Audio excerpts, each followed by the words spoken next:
Welcome back to English. Today we're going to talk about some things that I noticed in your formatives. And when I meet with you in your group or individually, we can look at your work together and I can explain some of the feedback. Now, generally, what I found is that our ability to identify themes in stories is very good. Okay, everyone was able to pick out a theme and talk about parts of the story that support that theme. So our next step, okay, is to analyze the way the authors convey the theme, right? And when I say way, I'm referring to author's craft and then specific pieces of the story that are different, okay? Because as we're learning, it's possible and common for the same lesson to be taught in different ways. Okay? And that's what we find interesting. And that's what I want to kind of show you today. So just quickly to review some of the things that we can use to find out how the story is being told differently. I have a list here. So here it says, how can we do this analysis? So we can look at characters and ask ourselves, what do they do when they have choices? Right? So in book 1 and book 2, are the characters reacting to choices the same way? How are they responding to trouble? Right? So is Princess Elizabeth responding to trouble the same way that Harvey does? Okay, we can think about that. We could think about the setting. Okay, the physical setting, the psychological setting. How does that contribute to the theme in book A and book B? Is it the same? Is it different? And what about symbolism? Are the symbols in book A and book B the same? Do they mean the same thing? Okay, this is something worth thinking about. Also, the point of view. So whose eyes do we see through while we read? Okay, and does this help us or hinder us in discovering a theme? How does it work in book A? How does it work in book B? Right? Why did the author make this choice? We may also look at word choice. Okay, when we think about how an author conveys the theme or how the author teaches us things about the world of the story.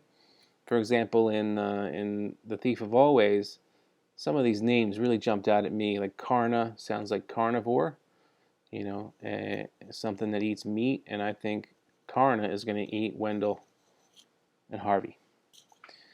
Another character's name is Jive, right? So you may know what the slang term jive means, but it means if you don't know, it means that something's nonsense. You're saying nonsense.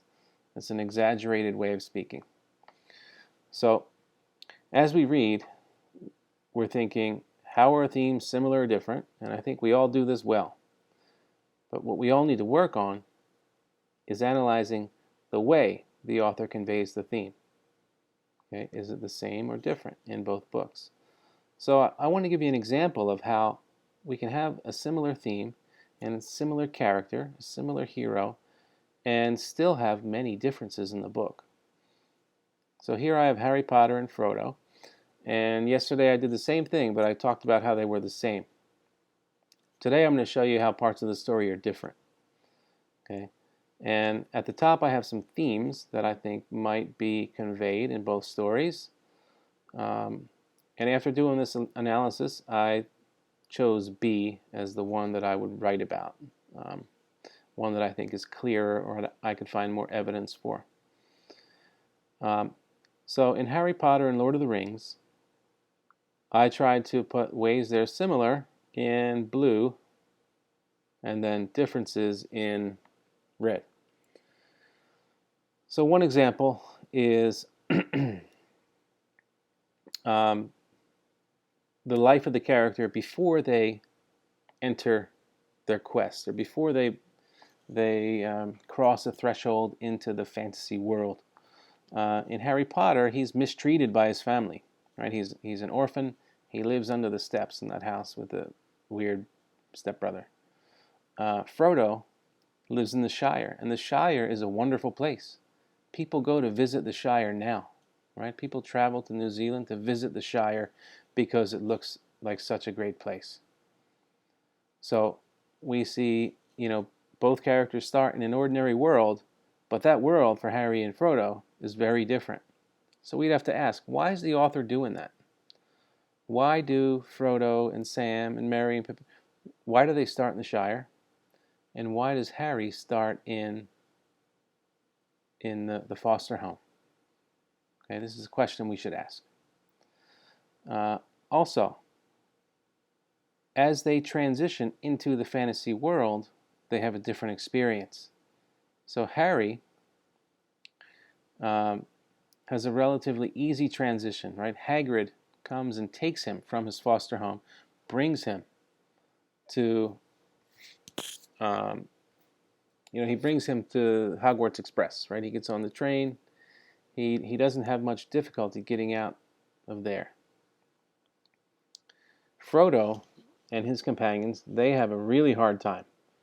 Okay, the moment they leave the Shire, they're being tracked by these black riders that are chasing the ring. And right away in that story, we feel like they're in danger. Okay, in Harry Potter, we don't feel that way. Okay, we don't feel like the life of Harry is in mortal danger right away. Also, with the guide, right? Frodo has Gandalf, Harry has Hagrid, Dumbledore. So in Harry Potter, Harry didn't know anything about these people, right? Hagrid was a nobody in Harry's eyes until he learned who he was.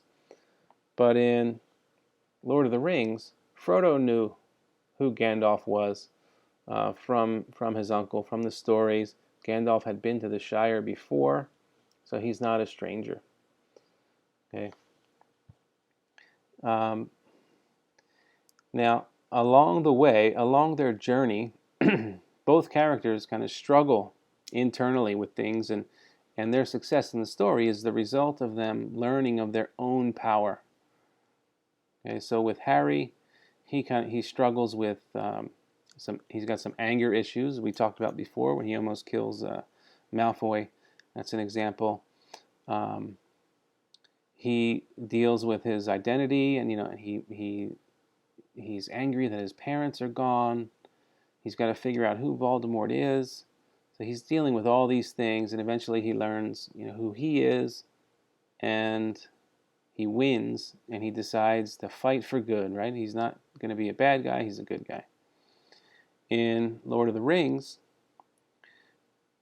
I think it's much clearer, but the ring, okay, the darkness of the ring, it's very tempting, right? It's possible to become addicted to the ring, and that's what happened to Gollum, right? The ring ate up his life.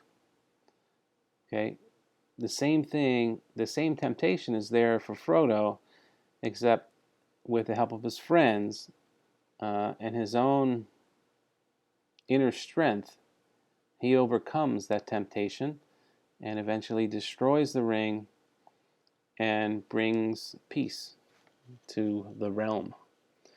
Okay, so what I hope to show you in this example is that even though we have big similarities, the theme, the hero, the way we learn that message is different, right? So the path the characters take is different. Even though they might be similar characters, they're taking a different road, but kind of arriving at the same spot, right? They're fighting for good. And as readers, we learn these lessons in both stories. So this is the kind of analysis I want you to do today. This is the kind of thing that I hope you write about on the next formative or on the next assessment. Okay, I will be aiming your book talks in this direction, and also during conferences we will have similar discussions. So I will see you soon in a discussion, in a conference.